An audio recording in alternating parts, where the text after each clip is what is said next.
Hello, Mr. Lin-Manuel. Hello. And a big congrats on Tick Tick Boom. It's a fun and thought-provoking homage to struggling artists everywhere. Thank you so much. That's what we set out to make. Oh, you're so welcome. So, correct me on this though, if I was wrong. I've always thought that You're in the Heights is a distant cousin of Jonathan Larson's Rent.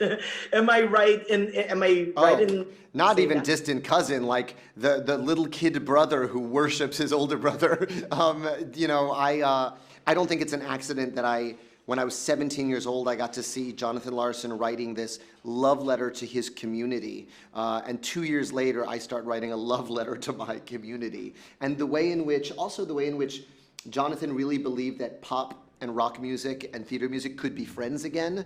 I wanted to advance that thesis and bring the music that I loved to musical theater. So the mix of hip hop music and Latin music with musical theater was very much inspired by the way John brought all of his influences and everything he loved into the theater.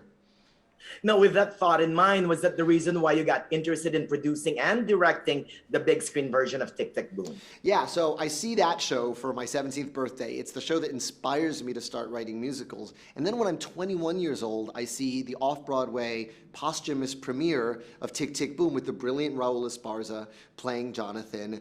And I don't know what anyone else experienced. I experienced like a private message in a bottle. He was like, Yeah. hey, Lynn, here's what your 20s are going to look like. That girl sitting next to you, she's not going to be your girlfriend anymore. She's going to get a real job. That friend of yours who's more talented than you, he's going to get health insurance and grow up. You're going to be the only one banging your head against the wall of trying to do this impossible thing. But if you love it, you should do it. That was how I experienced the show. It was even more specific and more personal than Rent. And I wanted the movie to feel like that to artists everywhere. So when you were a struggling artist yourself, did you have that Jonathan Larson complex that, Stephen Sondheim did it when he was 27, that, you know what I mean, that kind of stuff? Did you ever have that thought?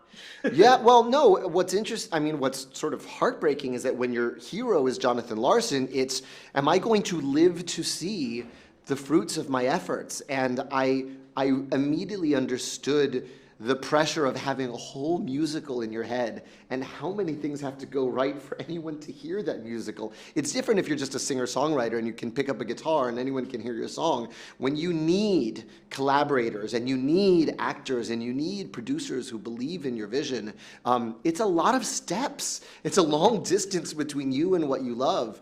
And so I remember being so superstitious around the off-Broadway premiere of In the Heights of just like, looking both ways before I cross the street and like, am I going to make it to see how this connects with the world? Wow. And the man who embodies Jonathan Larson in the film, the fantastic Andrew Garfield. What were some of the pointers you gave him in portraying Jonathan Larson? Well, he didn't need any pointers from me because Andrew Garfield is fucking fearless. And I knew he was going to give everything to it. My job as a director was to give him the time and the resources to learn what he didn't know how to do yet, which was sing and play piano, and also give him insights just from a writer's perspective. What it feels like to stare down an empty computer screen and fill it with music, how it feels when an idea is almost there, but it's not quite there, so you start procrastinating. I know what it is to be a songwriter, and we talked a lot about that, about the good, bad, and everything in between of that particular challenge. Wow. What about some of the singing and the dancing? We surrounded him with everything he needed. I connected him with Liz Kaplan, who is sort of the best voice guru I've ever met. She doesn't teach you how to sing. She uncovers what's blocking you from singing and like lets it out. She peels everything away that isn't singing.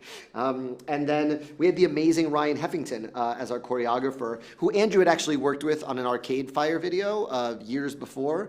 It was my first time working with Ryan, and I was so thrilled with how he and his team really think in terms of camera. They choreograph in 3D. It's never proscenium thinking, and that was so exciting. I'd never really worked that closely with a choreographer in terms of setting up a world around him, and that was really fun.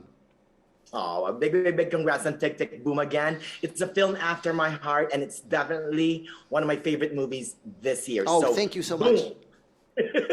You're welcome, Mr. Lin. Good Thank luck you. on Good to everything, see you. okay?